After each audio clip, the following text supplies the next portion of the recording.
¿Alguna vez te has preguntado cómo hemos llegado a dominar cada centímetro del planeta?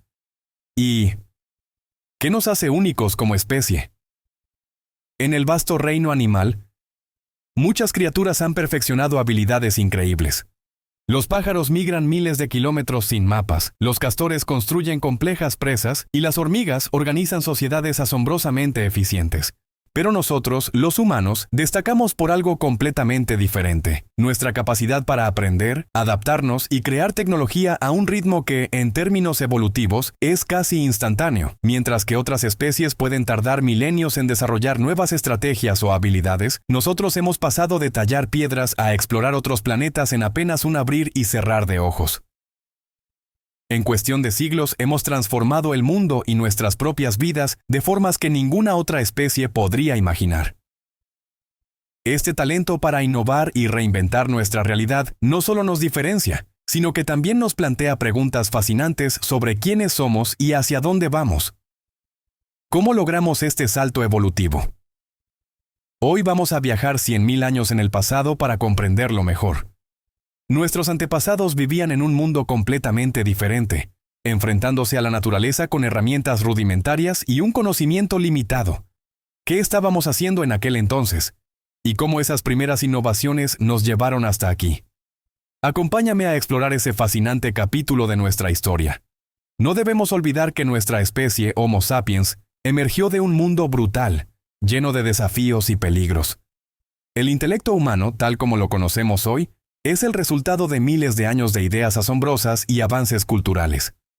Herramientas aparentemente simples, como agujas para coser o anzuelos de pesca, alguna vez requirieron de una genialidad equiparable a la de un Einstein de su época para ser concebidas. Más allá de las herramientas prácticas, las creaciones simbólicas, como tallados o dibujos, representaron un nivel de innovación cognitiva que marcó un antes y un después en nuestra historia. Aunque hoy nos consideremos extremadamente inteligentes, debemos esta percepción a la cultura global avanzada en la que vivimos. Si los descendientes de los humanos modernos fueran arrojados a un mundo de piedra y lograran sobrevivir, es probable que muchas de las ideas que damos por sentadas tardarían miles de años en surgir nuevamente. Esto subraya un hecho crucial. Cada cultura en la Tierra es tanto un producto de millones de años de evolución, como lo son nuestros cuerpos. Hace 100.000 años, nuestras culturas y habilidades ya mostraban un grado impresionante de sofisticación si se comparan con etapas previas. Para entonces, nuestra especie, en un sentido anatómico, ya había existido durante aproximadamente 200.000 años. Sin embargo, es importante distinguir entre modernidad anatómica y modernidad conductual. Los Homo sapiens de hace 300.000 años se parecían físicamente a nosotros, pero su comportamiento y cultura material eran mucho menos complejos. A medida que avanzó el Paleolítico Medio, comenzamos a ver un comportamiento más moderno. Aproximadamente hace 100.000 años, las primeras señales de esta transformación incluyeron el uso de herramientas más sofisticadas, la creación de ornamentos personales y evidencias de relaciones sociales más complejas. Estos cambios marcaron el inicio de una revolución cultural que sentó las bases para las sociedades avanzadas que conocemos hoy. Sin embargo, muchos paleoantropólogos consideran que los Homo sapiens no alcanzaron una plena modernidad conductual hasta hace aproximadamente 50.000 años. Este cambio no solo está respaldado por hallazgos materiales, sino también por una serie de mutaciones genéticas clave que comenzaron a propagarse entre las poblaciones de la época, posiblemente influyendo en capacidades cognitivas como la creatividad, la planificación a largo plazo y la comunicación compleja. En una costa remota de Sudáfrica, hace unos 100.000 años, un grupo de humanos trabajaba en un refugio natural conocido hoy como la Cueva de Blombos. Allí, rodeados de la inmensidad del océano, estos primeros artesanos creaban herramientas y arte que reflejaban una complejidad y una visión adelantadas a su tiempo. Imagina a uno de ellos sosteniendo una roca en bruto, golpeándola primero con un martillo de piedra para darle forma inicial. Después, con herramientas más suaves, hechas de hueso o asta, refinaba los bordes con precisión. Finalmente, utilizando una técnica conocida como pressure flaking, desprendía pequeñas lascas para perfeccionar la punta. Esta técnica, que consistía en aplicar presión controlada con herramientas finas, no sería común hasta decenas de miles de años después. Pero su innovación no terminaba ahí. Descubrían que al calentar la piedra cuidadosamente en el fuego, ésta se volvía más frágil y fácil de trabajar. Esta combinación de técnicas mostraba un conocimiento profundo y una capacidad para experimentar que ya apuntaban hacia un dominio tecnológico avanzado. Sin embargo, no todo era práctico. Algunas herramientas parecían haber sido rechazadas por no alcanzar cierta perfección estética, mientras que otras, cuidadas y pulidas, parecían tener un propósito más simbólico o ritual. Incluso se encontraron piezas intactas, abandonadas en la cueva como si hubieran sido ofrecidas o reservadas para algo más significativo que el uso diario. Este nivel de detalle estético no se volvería a observar hasta miles de años después, en culturas como la solutrense en Europa. Pero Blombos no solo era un taller de herramientas. En sus profundidades se encontraron piezas de ocre con patrones geométricos grabados, líneas cruzadas que podrían ser las primeras formas de arte abstracto en la historia humana. Estos grabados nos hablan de una mente capaz de simbolismo y abstracción, una cualidad profundamente humana. Y cerca de estos grabados, pequeñas cuentas de conchas perforadas nos ofrecen otra pista de su complejidad. Estas joyas primitivas, probablemente usadas como adornos, no solo eran estéticas, sino que reflejaban identidad y pertenencia, una forma temprana de expresión personal. Blombos nos muestra que hace 100.000 años, nuestros ancestros no solo tallaban herramientas para sobrevivir, experimentaban, innovaban y comenzaban a dar forma a ideas que los conectaban entre sí y con su mundo. Allí, en ese rincón del planeta, el pensamiento simbólico y el arte se unieron por primera vez, sentando las bases de lo que nos hace humanos. ¿Qué te está pareciendo este video? Si lo estás disfrutando, te invito a dejar tu me gusta y comentar qué te está pareciendo o alguna idea para algún otro tema que te gustaría que exploremos. Dicho esto, continuemos con el video. El surgimiento de comportamientos modernos también coincide con la expansión de ciertos genes relacionados con el desarrollo cerebral. Entre ellos, se cree que mutaciones en genes como FOXP2, asociado con el lenguaje, pudieron haber jugado un papel importante en la capacidad de comunicación y transmisión de conocimiento. Estas innovaciones culturales no se limitaban solo a la tecnología o al arte. Por ejemplo, la existencia de redes de intercambio, evidenciada por materiales que no eran locales, sugiere que los humanos ya mantenían sistemas de comercio y colaboración a larga distancia. Uno de los hallazgos más antiguos y fascinantes en Blombos es un fragmento de roca con 9 líneas rojas, trazadas hace aproximadamente 73.000 años. Estas líneas, dibujadas con ocre rojo, representan el dibujo más antiguo conocido hasta ahora, y ofrecen una ventana directa al pensamiento creativo de los habitantes de la cueva.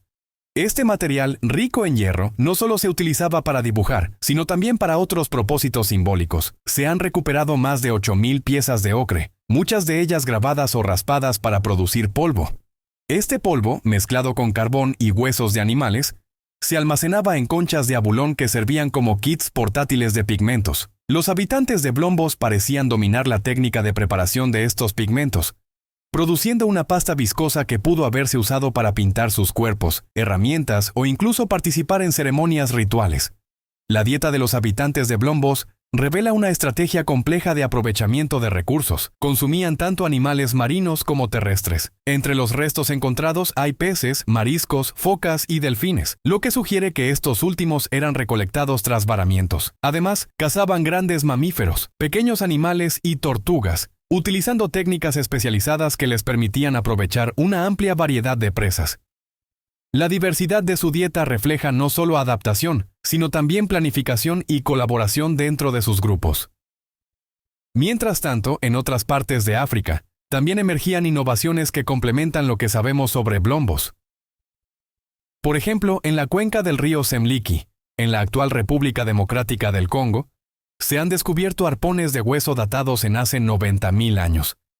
Estas herramientas, diseñadas para capturar peces grandes, no solo destacan por su funcionalidad, sino también por su decoración intrincada, lo que sugiere un significado simbólico o incluso ceremonial.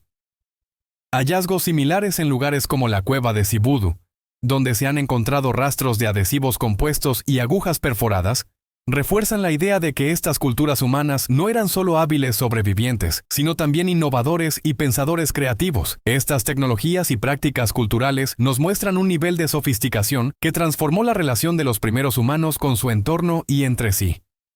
Las puntas de los arpones encontrados en la cuenca del río Semliki, en la actual República Democrática del Congo, son notables por su tamaño y diseño. Estas herramientas eran grandes y robustas, con múltiples púas y ranuras diseñadas para detener a los peces grandes una vez ensartados. Se cree que estas armas eran utilizadas para capturar peces enormes, como el pez gato gigante, una presa abundante en la región. La evidencia es abrumadora. Los restos de miles de huesos de pez gato encontrados en el lugar sugieren que esta cultura dependía en gran medida de los recursos acuáticos. Durante este periodo, las condiciones en el este y el norte de África eran significativamente más húmedas, creando un entorno ideal para el surgimiento de culturas de pescadores. Más al este, en Kenia, se encuentra uno de los primeros ejemplos de entierro intencional en nuestra especie. Un niño de aproximadamente 3 años fue enterrado en una pequeña fosa, lo que representa un momento significativo en la historia del comportamiento simbólico humano. El análisis químico y la disposición de los restos indican que el entierro fue deliberado. Además, debajo del cuerpo se encontraron conchas de caracol trituradas, lo que podría ser evidencia de rituales simbólicos relacionados con la muerte. Aunque los neandertales ya habían mostrado indicios de prácticas funerarias, este hallazgo es el más antiguo atribuido a Homo sapiens, marcando un avance en la complejidad social y cultural de nuestra especie. En el norte de África, la cultura ateniense, que floreció entre hace 145.000 y 20.000 años, dejó un legado impresionante de innovación tecnológica. Es conocida por sus distintivas puntas de base aplanada, llamadas tangent points, que permitían un montaje más eficiente en mangos o lanzas. Este diseño no solo ofrecía una mayor estabilidad en los proyectiles, sino que también mejoraba su capacidad de penetración. Algunas de estas puntas, por su tamaño y forma, sugieren que podrían haber sido utilizadas como puntas de dardos ligeros lanzados con un atlatl, un propulsor que incrementaba la velocidad y el alcance del arma. Aunque la evidencia directa del atlatl data de hace unos 20.000 años en Europa occidental, la posibilidad de que esta tecnología ya existiera en África hace más de 100.000 años es intrigante. Además de sus herramientas, la cultura ateniense produjo artefactos de hueso especializados, cuchillos bifaciales y ornamentos simbólicos como cuentas de concha. Estas cuentas, encontradas incluso a cientos de kilómetros del litoral, son evidencia de extensas redes de intercambio que atravesaban el continente. Mientras tanto, fuera de África, los primeros miembros de nuestra especie comenzaron a expandirse hacia el Medio Oriente. El fósil más antiguo identificado como Homo sapiens fuera de África es una mandíbula encontrada en Israel, que data de hace 190.000 años. Durante decenas de miles de años, nuestra especie se estableció en esta región, donde probablemente se encontraron con otras especies humanas, como los neandertales y los denisovanos, marcando los primeros episodios de interacción y tal vez hibridación entre diferentes ramas del linaje humano. Estos encuentros en el Medio Oriente representan el inicio de una expansión global que cambiaría para siempre la historia de nuestro planeta. Se ha sabido por mucho tiempo que las poblaciones de neandertales ocuparon extensamente el Medio Oriente. Pero los descubrimientos recientes en sitios como Nesher Ramla, en Israel, han revelado la existencia de una población humana distinta. Los restos encontrados, que incluyen un cráneo y una mandíbula, datan de entre 140.000 y 120.000 años atrás y muestran características únicas que los diferencian tanto de los neandertales como de los Homo sapiens.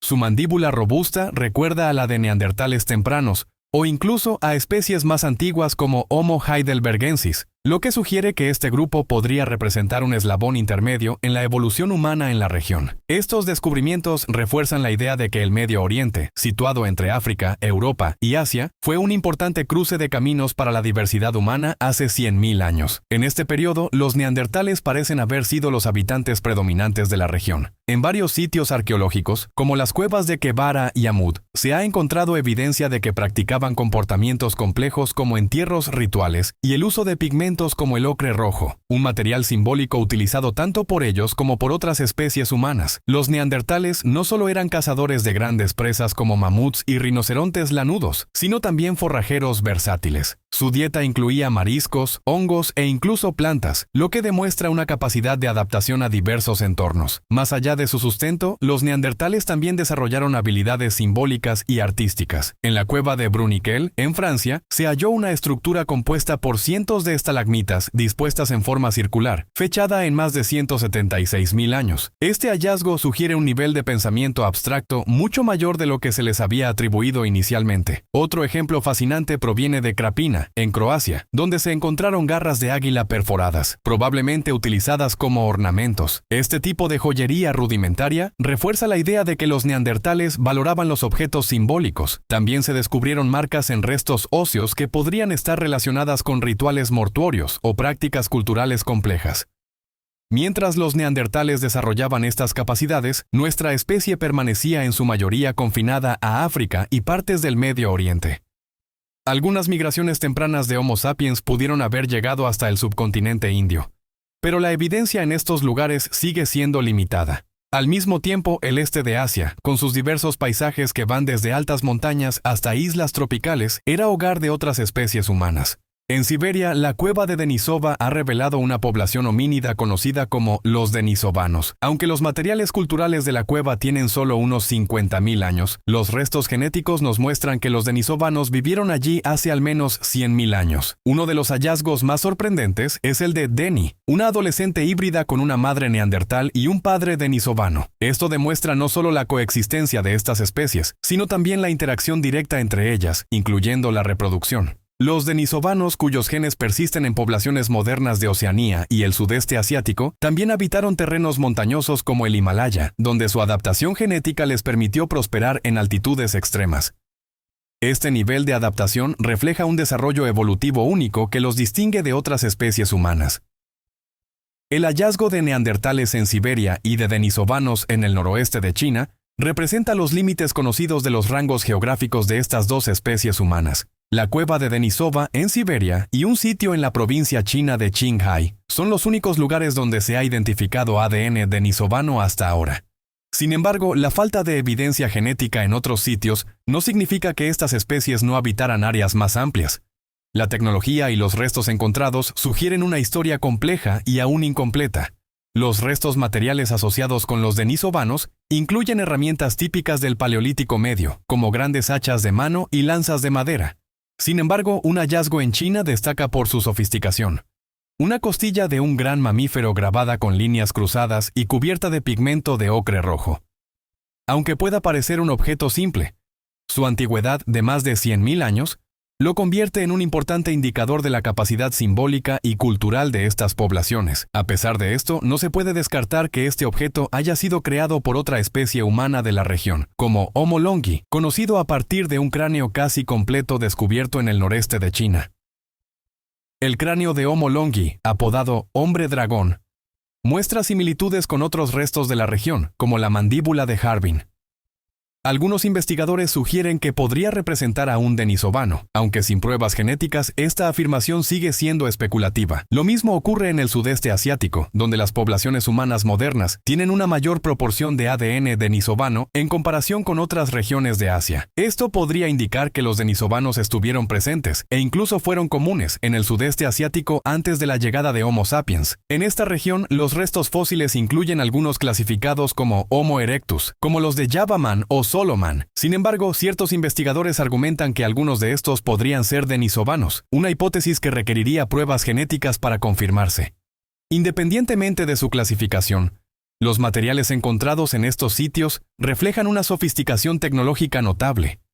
En el sitio de Solomon, se han descubierto herramientas de hueso y piedra, incluyendo puntos posiblemente utilizados para cazar mantarrayas, arpones y bolas de piedra, que podrían haber servido como martillos o incluso como boleadoras para capturar animales. Hace 100.000 años, el mundo no solo estaba habitado por una gran diversidad de especies humanas, sino que también era un laboratorio evolutivo donde las condiciones geográficas y ecológicas moldeaban a los seres vivos de maneras sorprendentes. Un ejemplo fascinante de esto es el fenómeno del enanismo y gigantismo insular, procesos evolutivos que transforman a las especies en respuesta a las condiciones únicas de las islas. En esta misma región insular del sudeste asiático, encontramos otra especie humana fascinante, Homo floresiensis, también conocido como el Hobbit. Estos homínidos habitaban la isla de Flores y eran notablemente pequeños, con adultos que medían apenas 1.06 metros y pesaban alrededor de 35 kilogramos. Su reducido tamaño es un ejemplo clásico de enanismo insular, un fenómeno evolutivo en el que las especies aisladas en islas tienden a reducir su tamaño corporal con el tiempo. A pesar de su tamaño, estos homínidos eran capaces de fabricar herramientas de piedra avanzadas, lo que sugiere que poseían un nivel de inteligencia comparable al de otras especies del género Homo. El enanismo insular no se limita a los humanos. En Flores coexistían elefantes enanos, como el Stegodon, que pesaba apenas una fracción de lo que alcanzarían sus parientes en el continente. Este fenómeno ocurre cuando especies grandes, al quedar aisladas en islas con recursos limitados y pocos depredadores, evolucionan para reducir su tamaño y sus necesidades. Por otro lado, en el caso de depredadores como los dragones de Komodo, el gigantismo insular puede aparecer. Al estar en la cima de la cadena alimenticia en islas con poca competencia, estos reptiles podían crecer hasta convertirse en los depredadores gigantes que conocemos hoy. El gigantismo y el enanismo insular son las dos caras de una misma moneda evolutiva. Dependen de factores como la disponibilidad de recursos, la presencia o ausencia de depredadores, y las dinámicas de competencia. Por ejemplo, en islas pequeñas con ecosistemas cerrados, los animales grandes tienden a reducirse, mientras que en islas grandes y aisladas con ecosistemas más amplios, los animales pequeños pueden crecer sin límites debido a la falta de depredadores naturales. En la cercana isla de Luzón, en Filipinas, se encuentra otro ejemplo intrigante de enanismo insular con Homo luzonensis, una especie de homínido que, aunque todavía no podemos estimar con precisión su tamaño debido a los restos limitados, muestra características primitivas similares a las de Homo floresiensis. Esta especie habría tenido que cruzar la línea de Huxley, un límite biogeográfico marcado por profundos canales marinos, lo que sugiere que poseían algún tipo de tecnología marítima rudimentaria. La capacidad de navegar, aunque fuera limitada, añade una capa más a la complejidad de estas poblaciones insulares. Pero las islas del sudeste asiático no solo fueron un escenario de enanismo. En otras partes del mundo, como Madagascar, encontramos ejemplos de gigantismo insular en especies como el ave elefante, Aepiornis, que llegó a medir más de 3 metros de altura, y los lémures gigantes, que superaban con creces a sus parientes modernos. Estas especies evolucionaron en ausencia de depredadores importantes, lo que les permitió crecer sin restricciones. Así terminamos este viaje al pasado, un vistazo fascinante a un momento clave en la historia de la humanidad. Este periodo no solo nos muestra la diversidad de nuestras raíces, sino también el ingenio compartido por todas estas especies. Es un recordatorio de que, aunque solo quedemos nosotros, somos el resultado de una rica y compleja red de experimentación evolutiva. Eso ha sido todo por hoy. Si has disfrutado el video, no olvides apoyarlo con un like, suscribirte y activar la campanita para no perderte el contenido nuevo. Gracias por ser parte de esta increíble comunidad. Nos vemos muy pronto en el próximo video.